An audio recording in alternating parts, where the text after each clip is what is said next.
Hey guys, how's it going? Lee here. Now, as we come to the end of 2019, we've got to start to think about what's happening in 2020, and in particular, our financial plans for what is going to be the case for 2020 and what you want it to be like. And so for me, it's keeping a savings rate of about 60% or so, and possibly, if I can, make it even more. But I want to put some money aside to be able to travel in the new year in 2020.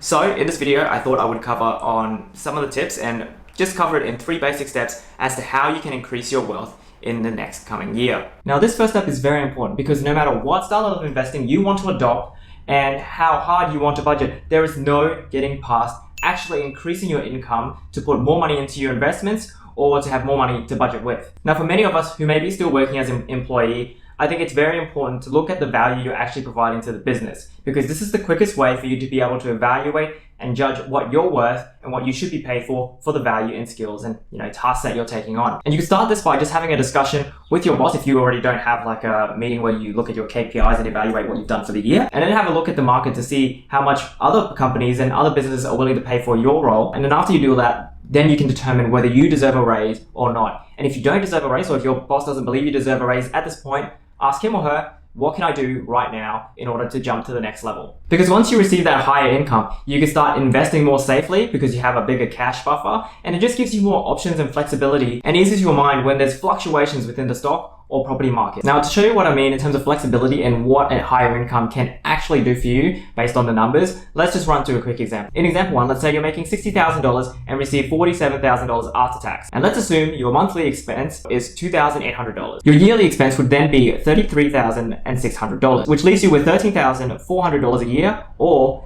$1,116 per month. Now, when you look at that, you might think, oh, that's not too bad. I still have about $1,100 per month left over. But I think what we forget is that there are always unforeseen events that happen. It could be medical emergencies, it could be family matters, it could be, I don't know, your washing machine breaks, like things just happen. So that $1,100, to buy a washing machine could go rather quickly. And so although you can become a millionaire over a long period of time by consistently investing that amount, you'll have to balance many of your other financial priorities, which might not be investing at that point. It could be saving up for a house, it could be a multitude of things. So for example, you might want to save up $30,000 for an emergency fund, which could take you up to 3 years, given that current savings rate. And then after building up the emergency fund, you might want to save up for a house deposit, which could then delay the whole investing process even further, easily 3 to 5 years. In saying that though, I have been in this position and I've received a lower salary when I was just starting out.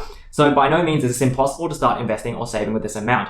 What I will say though is that you have to be able to control the expenses, the ones that are fixed within your life. So that includes rent, that includes, your food expenses and all that kind of stuff. So when I was doing it, I was fortunate enough to still live at home. But even when I had moved out, my expenses were split between two. It was between myself and my partner. And we were lucky enough to receive relatively cheap rent for where we were and for the house that we got. So things kind of fell within favor, but even then, try to control the fixed expenses in your life. Now that example was on the average end. So what happens when we go onto the other end and we start earning middle class income of, let's say, $90,000? So we're looking at $30,000 more than the previous example. That'll leave you with $33,803 per year, or $2,816 per month for you to save or invest. Now, this is about 2 to 3 times the amount of money left over from what we saw in the previous example. And so the emergency fund you can build within a year, and buying a house and saving up the deposit would only take you 2 to 3 years as opposed to 5 years. Now, you can see from this example alone, a change of $20,000 to $30,000 in terms of your salary, even after tax, is going to give you so much more flexibility. It's going to give you so much more options. This is, of course, on the basis that you don't inflate your lifestyle or have that salary creep. Now, I know this is easier said than done, but I again would encourage you to look at the market and see what other companies are offering somebody within the same role as you, because that's going to be your first point of leverage to be able to bring to your boss. Now, if you think you are capped in terms of earnings within your role, I think you'd be rather surprised to see what other people are earning within very unconventional jobs or roles that you had not even conceived, thought about, or made aware of. In order to do this, though, you really need to understand your skill sets to see what you're good at and what you enjoy doing, because it's only from there that you're able to move across and actually look at the fields that are growing and try to slot yourselves into one of those career paths, positions. Now, if you want to know more about the growth fields that you could potentially go into, check in the link below, or the one up there, of my video on the 5 careers that are going to be growing in the future. But even if you're looking for your next career path or job that you want to get into, I think it's very important to be creative about the field that you go into. For example, let's say an average worker works for 40 hours, they just do that, they earn their $70,000 and that's it. On the less creative end, you could just work more hours and take on overtime shifts. You could work night shifts, which might pay a bit more. So that's being less creative in a way, but you would increase your pay just because you're putting more hours in. On the more creative end, whichever field you go into, try to find some kind of consultancy that you could do, and that might require you to upskill yourself to be able to, say to other people that you're qualified to do X, Y, Z. So for example, if you did counseling as a job within your workplace, you might want to do counseling sessions online. You might want to do counseling sessions privately at home when you're outside of the workplace. And that's, again, being creative. And I mean, it can go way further than that by like creating your own products and services and whatnot, but that's a way for you to creatively do what you're already doing, but make some more money from that. And that's starting to delve into the side hustles theme, which I could do a whole nother video on. There's eBay flipping, So that was step 1. Step 2 is to, and I hate using the B word, create a savings plan. Got him! And much like increasing your income is so important, so is creating a savings plan and sticking to that. Because even if you're on $40,000 and you're able to save a quarter of that money, you're better off than somebody who's earning $110,000 and saving nothing. Because what matters at the end of the day is what is left within your account. And so for 2020, I would look at your budget and see what your fixed expenses are and how you can reduce that. And then after you find those fixed expenses, I would allocate about 10 to 15% for play money. And play money essentially is this money that I have on the side. And if I save it over a period of time, I can buy a bigger toy. Or if I decide to use it within a shorter time, well, then I get a decent toy. So here's an example of how you might want to draft up a budget. Let's say I use a salary from the second example. So let's say your rent for that month is $1,200 and your share for that is $600 a month. Your insurance, including car and health, is about $90 a month. Your fuel is about $60 a month. Internet's about $89. Your food is $400. Your mobile for the month is $25. Play money, I generally leave myself about $516. And so this totals to a monthly expense of $1,740.50, leaving you with $3,876.41. So you're left with just under $4,000 per month in terms of savings. Now, in order to do this, what I generally tend to do is to automate the process. And by automation, I schedule payments because I know when I'm going to get paid by my employer. So I would schedule payments and all that kind of stuff. And so I don't really have to think about it. Or in some accounts where I haven't scheduled it, being paid through other sources, I would just use the percentages accordingly and just roughly estimate it and then deposit it into certain accounts. I'm not like a big brother for if I'm missing $1 or a couple dollars here, $10 there or anything like that. I just transfer it, do it quickly, out of sight, out of mind. Because the issue is if you don't automate the system or don't develop the habits to do these kind of things,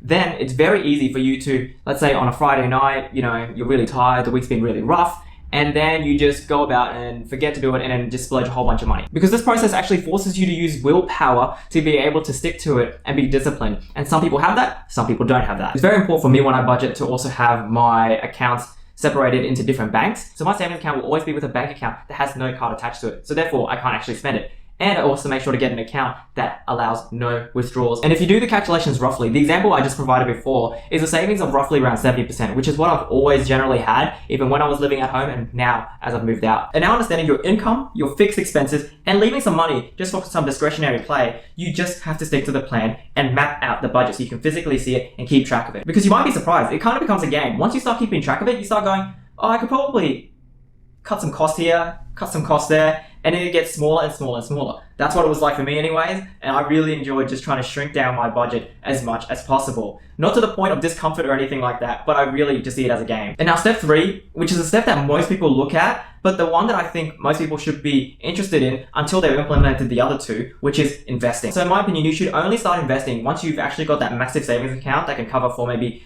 3 to 6 months of your actual expenses. And then any other cash on the side, which, lets you sleep at night and makes you feel comfortable, because that's more important than any form of investment that you're going to make, is being comfortable and being able to sleep at night if things go wrong. Now, we all know about compounding and the effect that it can have in terms of building wealth for you over the long run. And that's where investing comes in. Because like I mentioned before, even if you were only to invest $1,000 a month, which is $12,000 a year, and do that over the span of 30 to 40 years, you will become a millionaire or very close to it. Depends on the market. But you'll do very well for yourself within that time. And now in terms of whichever investing vehicle you wish to use, whether it's stocks, property, you have to be able to be comfortable with it. You have to be able to sleep at night. Again, I repeat it again because it's so important. Because let's say somebody tells you about cryptocurrency, you invest $10,000 into Bitcoin because you think it's going to jump to, 20,000, and then it suddenly drops to 4,000, and now you've lost $6,000. You don't know what's going on. You don't know why the value's dropped. You've got all this news scaring you. You're going to sell out. And once you sell out, you've locked in a loss for $6,000, right? And then within the next month, it shoots back up again to $18,000.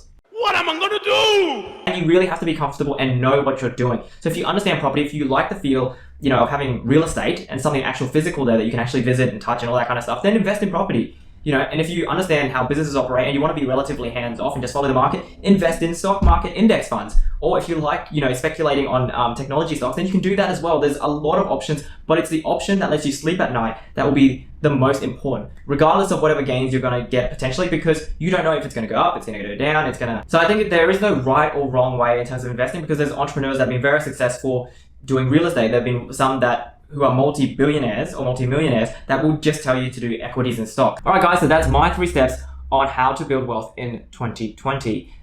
It's going to require a lot of discipline. It's going to require a lot of consistency over time, but that's the stuff that's going to carry you to the finish line, regardless of what educational background you have, regardless of what your earning potential is at the moment. Those things you can develop and, upskill and all that kind of stuff. And I recommend that you do that. But even if you're working at a normal $60,000, $50,000, $40,000 job, if you are able to invest and do that over time, you'll be very well off. And so that's all for me, guys. I'll catch you later. Cheers.